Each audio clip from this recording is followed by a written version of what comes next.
meus amores, tudo bem com vocês? Eu sou a professora Renata Fex, tua professora de matemática da plataforma Gonçalves Dias. E estamos nesta aula dando continuidade ao assunto que nós estamos trabalhando, qual é? Teoria dos conjuntos. Então, para este momento, né, sobre a teoria de conjunto, nós estaremos falando sobre os tipos de conjuntos. Temos um pequeno roteiro, qual é ele? Nós vamos falar de conjunto unitário, falaremos também de conjunto vazio, falaremos de conjunto universo, além disso, falaremos de conjuntos iguais. E, claro, né, vamos apresentar alguns exemplos para vocês. Caso você tenha perdido alguma aula, o comecinho desse nosso estudo, não se preocupe, você acessa lá no nosso canal do YouTube, da plataforma Gonçalves Dias, e lá você vai ter acesso a todo o conteúdo, não só de matemática, todas as disciplinas do ensino médio, de qualquer série, tá bom? Por quê? Porque está tudo lá disponível para você e, obviamente, você vai poder assistir quantas vezes você quiser, tá? Tá lá tudo disponível para você a qualquer momento, tá? Do dia, da noite, você tá lá, tem acesso, pode assistir quantas vezes quiser, pausar, voltar, botar para acelerar, botar para ir devagar, tanto faz, tá? Da maneira que for mais conveniente para você e que, claro, você se sinta confortável para estudar, tá bom? Então, já entendeu aqui, né, que nós temos um pequeno roteiro que vai ser seguido e já vamos começar falando de conjunto unitário. Gente, é engraçado porque o título, ele é autoexplicativo. O que é um conjunto unitário? É aquele que possui um único elemento. Pronto. Nada mais a dizer, né? Então, basicamente, pelo próprio título dado, a gente já entende a ideia, tá? Então, aqui um exemplo. Conjunto, né, aqui representado na letra A, conjunto dos divisores de 1, inteiros e positivos. Ora, divisor de 1, inteiro e positivo, só ele, né? Próximo. Conjunto das soluções da equação 3x mais 1 igual a 10. Ora, como é que eu resolvo, né, essa equação aqui? O que a gente vai fazer para resolver? Perceba que eu tenho, né, esse mais 1, que ele está no primeiro membro, então eu vou mandar ele lá para o segundo membro, e quando acontece isso, vai com sinal trocado. Então, eu vou ter 10 menos 1, que dá 9. Então, eu tenho uma outra igualdade. Agora, eu tenho 3x igual a 9. Para eu descobrir o valor de x, o que é que eu faço? Aquele 3 que está multiplicando a variável x vai passar dividindo. Então, eu vou ter que x vai ser 9 dividido por 3. E o resultado dessa divisão dá o próprio 3. Pronto. Já encontramos a solução dessa equação e, claro, um único elemento, que no caso é o número 3, é a solução, é um conjunto também unitário, está dentro dessa classificação aqui. Olha a letra C. Conjunto dos estados brasileiros que fazem fronteira com o Uruguai. Bom, aqui, né, a gente já vai relembrar, né, um pouquinho da geografia, olhar o mapa lá, tudo bonitinho, só para garantir que temos apenas o Rio Grande do Sul, que justamente satisfaz essa condição de fazer fronteira com o Uruguai. E, de fato, tá? É somente ele, tá? Bom, passamos agora já para o segundo tipo de conjunto. No caso, vamos falar de conjunto vazio. Ora, também, né, pelo próprio título que foi dado, o conjunto vazio, ele vai ter alguma coisa dentro dele? Não, ele não possui nenhum elemento, tá? E temos uma representação, na verdade, existem duas representações, mas essa aqui é a mais comum, a bolinha cortada, ou o zero cortado, como alguns fazem. Renata, tu falou que tem outra, né? São duas representações. Sim, tu vai colocar as chaves, uma aberta, né, e a outra fechada. Então, é com aquele espaço que não tem nada dentro entre as chaves, já representa, né, já traz a ideia do conjunto vazio. E por que que normalmente não se utiliza? Eu, particularmente, né, dando aula, eu não gosto muito de colocar essa representação. Por quê? Porque o aluno acaba se confundindo, né, com a representação entre chaves e acha que, muito embora estejam apenas as chaves, já tem algum outro elemento. Às vezes, eles vamos dizer assim, cometem o equívoco de colocar o zero e acha que o zero dentro dessa representação continua sendo vazio. Então, tem outros ainda que colocam essa representação de vazio aqui dentro das chaves. Então, gente, não dá para confundir, tá? adote uma escrita para você e, obviamente, saiba que existem duas, tá? Eu, quando estudante, que continuo sendo até hoje, né? Eu gosto muito de usar apenas uma representação. Eu faço uso dessa aqui, tá bom? Então, adote uma representação para você não se confundir, tá bom? Então, obtemos o conjunto vazio quando descrevemos um conjunto por meio de uma propriedade e essa propriedade, logicamente, ela é falsa, tá bom? Vamos ver aqui um exemplo, olha só. X tal que X é diferente de X. Gente, como assim? Eu estou dizendo que existe um conjunto formado pelos números X tal que ele é diferente dele próprio? Essa condição aqui, ó, já por si só, né, logicamente falsa. Significa dizer que não tem nenhum número, né, que satisfaça isso aqui. Obviamente, eu já tenho aqui o conjunto vazio. E a representação, gente, dele é única, tá? Podem ter, né, infinitas possibilidades de representar o conjunto vazio. Basta você analisar, né, uma propriedade falsa, pronto, já deu a característica de conjunto vazio. Olha esse outro exemplo aqui. X, tal que X é ímpar e múltiplo de 2. Ora, para ser múltiplo de 2 tem que ser o quê? Par. Logo, aqui, como ele está dizendo que tem que ser ímpar e tem que ser múltiplo de 2, aí já deu uma confusãozinha, né? Então, nesse caso bem aqui, ó, não vai haver nenhum elemento que satisfaça essa condição. Portanto, aqui nós também temos um conjunto vazio, tá? Temos ainda essa outra aqui. Olha só, x tal que x é maior do que zero e x é menor do que zero. Como assim, gente? Como é que um número é ao mesmo tempo maior do que zero e menor do que zero? Tem algum número entre 0 e 0? Não. Né? Então, por esse motivo, mais uma vez, nós temos uma propriedade aqui falsa, né? Não tem nenhum valor que satisfaça essas duas condições aqui. Mais uma vez, nós temos a representação do conjunto chamado de vazio. E não esqueça, tá? Ó, a representação, tá? Como eu disse para você, adote uma, tá bom? Agora vamos falar do chamado conjunto universo. Gente, acompanha comigo aqui. O conjunto universo, ele é chamado de conjunto verdade. Ele é uma representação de todos os elementos possíveis, tá? Em um dado conjunto, certo? Na teoria dos conjuntos e também nos fundamentos da matemática, um universo, ele é chamado de classe, uma classe que contém como elementos todas as entidades que se deseja considerar em uma situação. Renata, está ficando complicado isso aqui. Não, basta você lembrar, por exemplo, dos exemplos que nós já demos. Olha só, pensa assim, conjunto dos números pares. Então, eu estou definindo uma condição. Ah, Renata, mas tu definiu um conjunto. Sim, é porque dentro dos números pares, pensa, conjunto dos números pares. Agora, dentro dos números pares, eu quero aqueles que satisfaçam a seguinte condição, que terminem em 8. Então, você tem um conjunto maior, que é o conjunto dos números pares. Esse conjunto maior, esse conjunto, né, que contém como elementos todas as entidades que eu desejo considerar na situação, tá? Então, é para que você entenda esse sentido da coisa, aqueles que terminam em 8, não foi isso que eu disse? Então, dos pares, todos eles que terminam em 8. Eu tenho um conjunto menor, não é isso? Então, é para que você tenha esse entendimento do que é representado como conjunto universo, tá? Então, assim, todos os conjuntos em questão seriam o quê? Olha só, já está apresentando aqui para nós aqui uma outra definição, a definição de subconjunto, que é um conjunto inserido em outro, tá? Então, que seriam subconjuntos de um conjunto maior. E como é que eu represento esse chamado conjunto universo? Eu vou usar a letrinha maiúscula U, tá? Isso é representação para nós, a indicação usual de conjunto universo, tá? Então, temos ainda, né, como eu disse para você, mais um tipo de conjunto aqui, ele é a classificação de conjuntos iguais. Quando é que eu digo que eu tenho conjuntos iguais?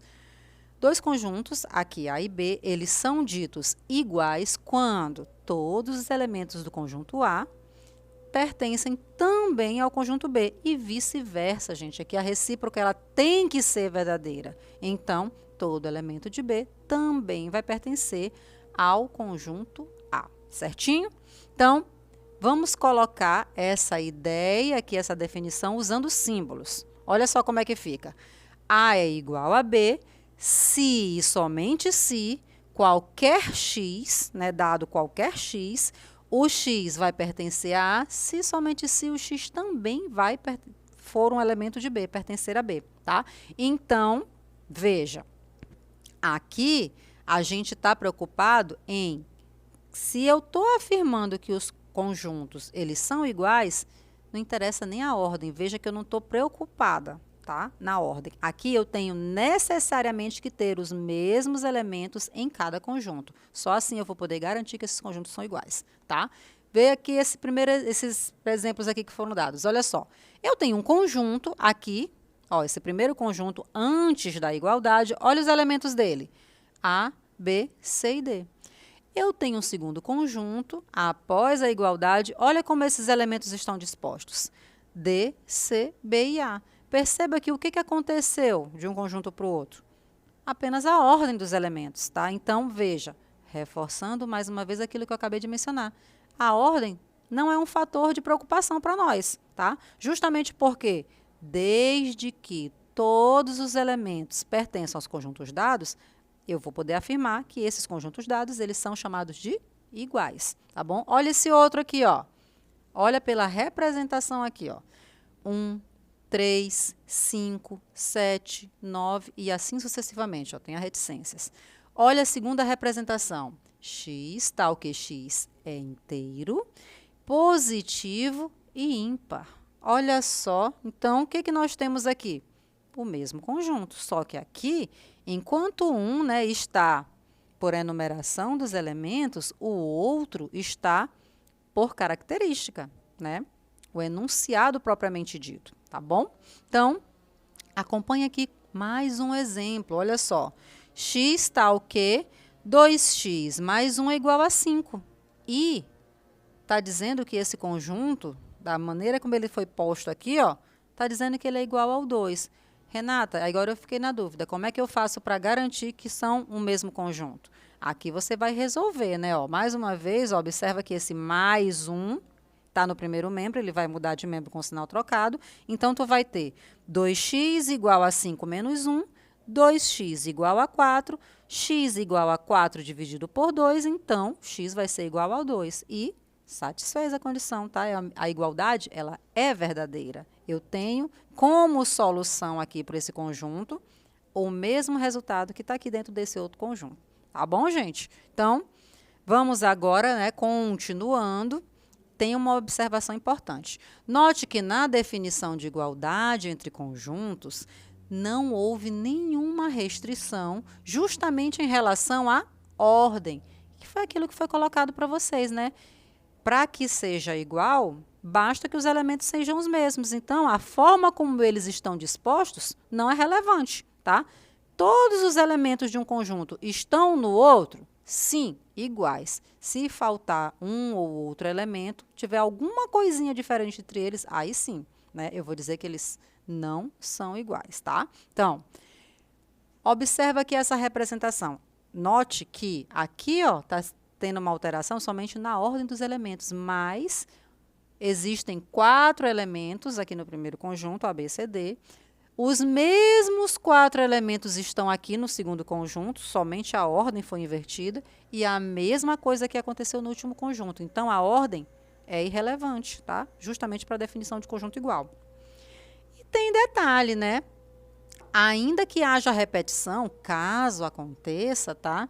Então, observemos ainda que a repetição de um elemento na descrição do conjunto é algo desnecessário, tá? Por quê?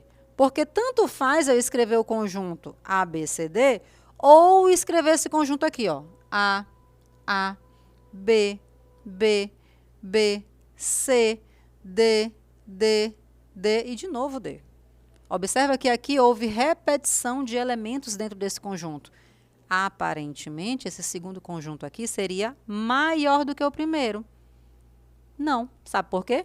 Porque houve apenas repetição. Os elementos em si são os mesmos. Então, para mim, né, para eu que estou escrevendo melhor, né, mais bonitinho, que estou escrevendo aqui essa representação aqui, é perda de tempo. Por quê? Porque eu estou repetindo. Eu estou cansando, né, a munheca para escrever isso, mas, na verdade, eu estou escrevendo o mesmo conjunto. Então, é algo completamente desnecessário, tá bom?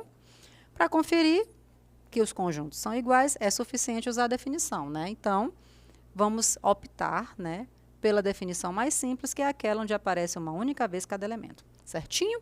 Então, mais uma observação para ti, tá? Acompanha aí.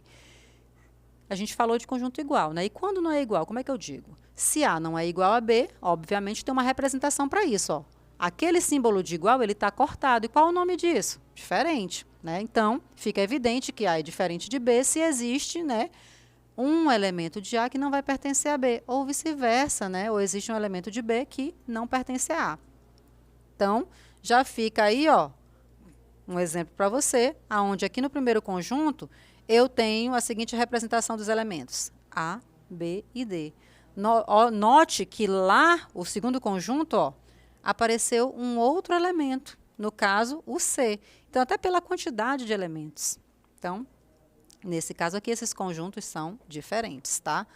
Vamos agora, gente, ver os exemplos, tá? Então, acompanha comigo aqui o exemplo de número 1. Ele diz o seguinte: dados conjunto A formado pelos seguintes elementos, 1, 2, 3 e 4. Temos também o conjunto B formado pelos elementos 2 e 4.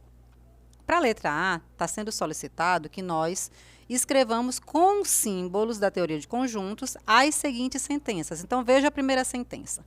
A primeira diz que 3 é elemento de A. A segunda está dizendo que o 1 não está em B. A terceira sentença está dizendo que o B é igual a A. E, por fim, a quarta sentença está sendo dito que 4 pertence a B. Então, gente, perceba que eu vou ter que usar a simbologia da teoria de conjuntos justamente para representar essas 4 sentenças. E que simbologia é essa, Renata? Eu não estou lembrada. Gente, a simbologia dos conjuntos, olha só os termos aqui para você fazer essa associação. É elemento, não está, é igual e também pertence. Então, essas palavrinhas dentro da teoria dos conjuntos, que nós já começamos o estudo, né, desde as aulas anteriores, nós vimos que existe uma representação, um símbolo matemático que é utilizado. Como é que eu vou escrever, né, matematicamente essa afirmação aqui, essa sentença, 3 elementos de A? Para matemática, você vai usar, ó, 3, o Ezinho, um pouquinho diferente, né, e o A. Então, isso aqui, lendo, né, na linguagem matemática, 3 pertence a A, ou seja, 3 é elemento de A. Então, nota, né, que a matemática ela vem esclarecer, né, e deixar até a representação, a escrita matemática bem menorzinha, né, e simples. Então, a língua portuguesa, né, vamos alfinetar nossas colegas de língua portuguesa, mas não é esse, não é esse o objetivo. É para que você perceba que na representação matemática, né, a terminologia ela se torna um pouco mais simples, até visualmente, olha só, né, para aqueles que têm muita vontade de escrever, você escreve vários termos e na linguagem matemática ela é um pouquinho menor, mais reduzida, tá? Então, olha a segunda sentença, como é que ela fica em linguagem matemática? 1 não está em B. Ora, aqui ele está dando uma relação, né, de um elemento com um conjunto. Então, como é que eu digo isso? 1 não pertence a B. Ora, se ele não está no conjunto é porque ele não pertence a ele. Então, aquele mesmo símbolo que é usado para pertence, né? Só que cortado. Então, 1 não pertence ao B. Olha o próximo. B é igual a A. Ah, gente, esse aí é simples, né? Basta colocar o símbolozinho de igual. Pronto, esse aí já foi a mais fácil de todas. Por fim, né, a quarta sentença. 4 pertence a B. Ora, né? Tá aqui no mesmo sentido, né? Até porque é a mesma simbologia, né? Só mudou o elemento. 4, o Ezinho e o B. Para finalizar, nós temos aqui na letra B que classificar essas sentenças que acabamos de ver em verdadeira ou falsa. Gente, agora sim eu vou comparar com os conjuntos que foram dados, ó. 3 elementos de A? Sim, verdade. tá? 1 não está em B? Também sim, verdade. Próxima. B igual a A? Não, né? Até pela quantidade de elementos isso não é verdade, é falso lá. E por fim, 4 pertence a B? Sim, 4 está em B. Então, gente, um exemplo simples, né? Bem prático para você treinar já a escrita de símbolos da teoria dos conjuntos. Eu espero que você tenha compreendido. Um beijão para vocês e até a próxima aula. Tchau, tchau!